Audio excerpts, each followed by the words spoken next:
வணக்கம் நண்பர்களே. சட்டசபையை அதிர வைத்த திமுக.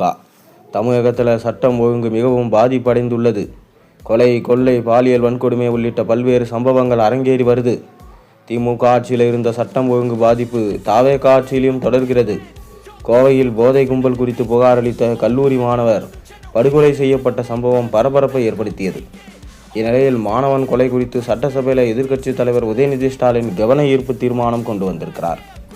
கோவை கல்லூரி மாணவர் போதை கும்பலால் கொலை செய்த சம்பவம் குறித்து சட்டசபையில் எதிர்க்கட்சித் தலைவர் உதயநிதி கவன ஈர்ப்பு தீர்மானம் கொண்டு வந்தார். அப்போது பேசிய உதயநிதி, தமிழகத்தில் கடந்த 3 நாட்களில் 4 கொடூர சம்பவம் நடந்திருக்கு. போதைப் பொருட்களை பறிமுதல் செய்து சம்பந்தப்பட்டவர்கள் மீது நடவடிக்கை எடுப்பது தான் காவல்துறையின் பணி. ஆனால் போதைப் பொருள் விற்பனை செய்தவர்களை அழைத்து புகார் சொல்லியவர்களின் விவரங்களை சொல்லியிருக்கிறாங்க.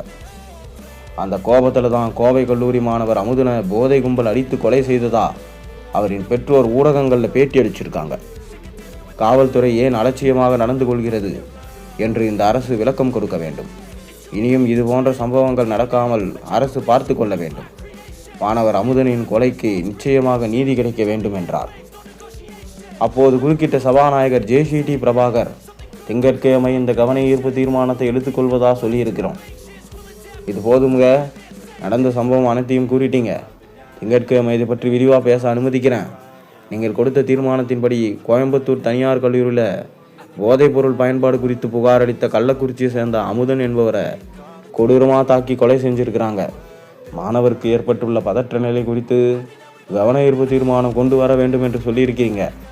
உங்கள் கவலைகளை சொல்லிட்டீங்க, நாங்கள் அதை எடுத்துக்கொள்கிறோம். முழு விவரத்தை சேகரித்து அரசு பதிலளிக்கும். உங்கள் கவன ஈர்ப்பு தீர்மானத்துக்கு திங்கட்கிழமை பதில் வரும் என்றார். இதற்கு திமுகவினர் கடும் எதிர்ப்பு தெரிவித்து உடனடியாக பதிலளிக்க வேண்டும் என்று கேட்டாங்க. அமைச்சர் ராஜ்மோகன் அளித்த பதிலில், கோவை மாவட்டம் இந்துஸ்தான் கல்லூரியில் 3ஆம் ஆண்டு கல்லூரி மாணவர்களுக்கிடையே ஏற்பட்ட மோதலால் சட்டம் ஒழுங்கு பாதிப்பு ஏற்பட்டிருக்கு. இந்த சம்பவத்தை பொறுத்தவரை மாணவருக்கு மற்ற மாணவர்களோடு ஏற்கனவே இந்த மோதல் காரணமா என அவர் பேசி கொண்டிருக்கும் போதே திமுக எம்எல்ஏக்கள் அமளியில் ஈடுபட்டாங்க. இதனால் சட்டசபையில் சற்று பரபரப்பு ஏற்பட்டது.